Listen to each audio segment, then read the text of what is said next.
Welcome to a video on simple interest. The goal of the video is to use the simple interest formula to answer a variety of interest questions. Now, even though most banks use something called compounded interest, the simple interest formula is a nice way to develop an understanding of how interest affects the earnings on an investment or savings account, or how interest will affect how you pay back a loan. Interest represents a change in money. So if you have a savings account or investment account, interest will increase your balance based upon the interest rate paid by the bank. And if you have a loan, the interest will increase the amount you owe based upon the interest rate charged by the bank.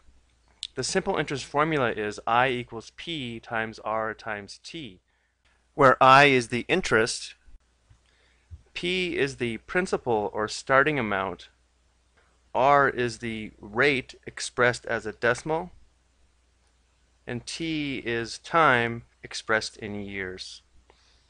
Let's go and take a look at some examples. If you invest $3,500 in a savings account that pays 4% simple interest, how much interest will you earn after 3 years, and what will the new balance be? So for this situation, we're trying to find I, or the interest. P, the principal or starting amount, would be $3,500. R is the rate of return, so R is 4%, but it must be expressed as a decimal, so this would be 0.04. And then T is time in years, so T is equal to 3 years.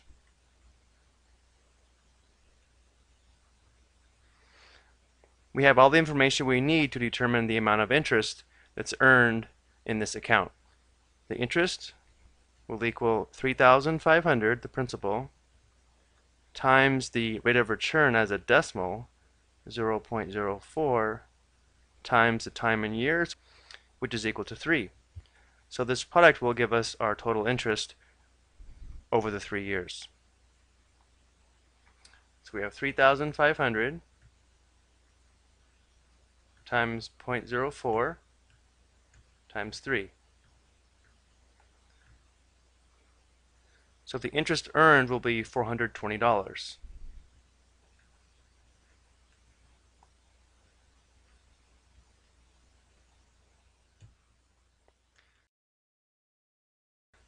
But they also ask us what the new balance of the account will be. So we take our starting amount, 3,500, and so this interest represents the increase in the balance. So we add $420, and so the ending balance will be $3,920.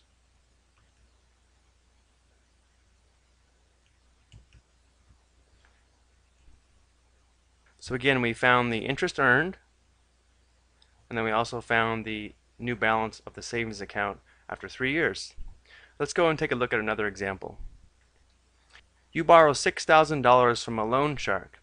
If you will owe $7,200 in 18 months, what would be the simple interest rate? So now we're trying to find the interest rate, or R, so we should be able to determine I, P, and T. Let's see if we can do that. Remember, I represents the amount of interest. So if you borrowed $6,000 and then you owe $7,200, the difference would represent the amount of interest.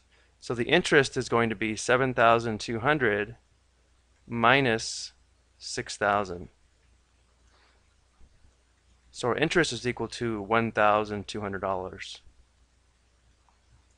P represents the principal or starting amount. The loan amount was $6,000. We're trying to solve for the interest rate. Now our time is 18 months, but remember that the time has to be expressed in years. Well, since 18 months is 12 months plus 6 months, 18 months is equal to 1.5 years, or 1.5 years. So it is important that we do have to have our time in terms of years. So let's go ahead and set this up and see if we can solve for R. I, which is 1,200, must equal P, which is 6,000, times R, which we're solving for, times T, which is equal to 1.5 years. let's go ahead and simplify the right side. 6,000 times 1.5 would be 9,000. So we'll have 1,200 is equal to 9,000 R. Now we'll divide both sides by 9,000 to determine our interest rate.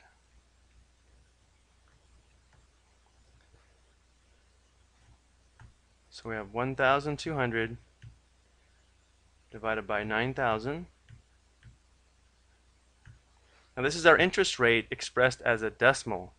So to convert a decimal to a percentage, remember we can multiply by 100. So the interest rate is actually 13.3 repeating, or 13 1/3%.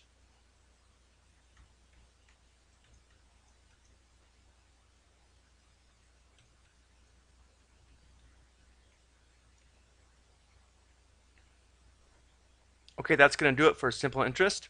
Thank you for watching.